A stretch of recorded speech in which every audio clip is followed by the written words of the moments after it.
सरकार ने कहा है कि जिन एनआरआई पर विदेश में टैक्स नहीं लगता है, उन पर अब भारत में टैक्स लगेगा।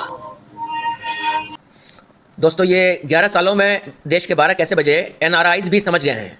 हिंदुस्तान के लोग तो समझ ही गए हैं। अब जो हिंदुस्तान से बाहर एनआरआईज रहते हैं वो भी बेचारे समझ गए हैं, वो परेशान हो गए हैं और अब खुल के बोलने लगे हैं।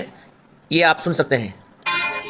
अब तक भारत की एक खास ताकत थी और वो ताकत थी भारत के प्रवासी। 3 करोड़ से ज्यादा भारतीय विदेश में रहते हैं, हर साल 120 बिलियन डॉलर वापस भेजते हैं, जो दुनिया में सबसे ज्यादा रेमिटेंस है। इतना ही नहीं, हर सर्दी में वो वापस आते हैं। वो भारत में महीनों घर, खाना, टूरिज्म पर बिताते हैं। उनकी मौजूदगी से हर साल हमारी अर्थव्यवस्था में 37,000 करोड़ से ज्यादा का निवेश होता है। लेकिन 2021 में हमारे बाबुओं ने इसे तबाह कर दिया। उन्होंने रेजिडेंसी नियमों को 182 दिन से बदलकर अब 120 दिन कर दिया। अगर आप इससे ज्यादा दिन रुकते हैं तो आपको रेजिडेंट जैसा माना जाएगा। और निस ने क्या किया, उन्होंने आना बंद कर दिया। वो दुबई, सिंगापुर, पुर्तगाल चले गए। आज दुबई में प्रॉपर्टी खरीदने वालों में 35% भारतीय है। पुर्तगाल गोल्डन वीजा स्कीम में दूसरे सबसे बड़े आवेदक भारतीय हैं, क्योंकि हमारी सरकार हमेशा टैक्स के लिए भूखी रहती है। हमारी सरकार को हमेशा एक notice, at rate, bank account freeze करने की पड़ी रहती है। टैक्स वसूली के इस लालच ने हमारे देश के हर पहलू को तबाह कर दिया है। और फिर हम पूछते हैं कि 10 साल में रुपया 40% क्यों गिर गया? इथेनॉल मिलाने के बाद भी पेट्रोल की कीमत 40% क्यों बढ़ गई? खाने पीने की चीजें 65% महंगी क्यों हो गई? जवाब सीधा है, भरोसा बनाने की बजाय हमारी सरकार हर किसी से एक एक पैसा निचोड़ने में लगी है। हम दुनिया के इकलौते देश हैं जो अपने ही लोगों को भगाते हैं। इसे रोकने की जरूरत है। सिविल सर्विस ज्वाइन करो, मीडिया ज्वाइन करो, पॉलिटिक्स ज्वाइन करो, सत्ता के लिए नहीं बल्कि पारदर्शिता, विज्ञान, तार्किकता, शिक्षा के लिए लड़ने के लिए। क्योंकि जहाँ तार्किकता चुप रहेगी वहाँ जोकर राज करेंगे, अरबपति लूटेंगे और हम बाकी लोग चुपचाप डूब जाएंगे। और ऐसा हो रहा है।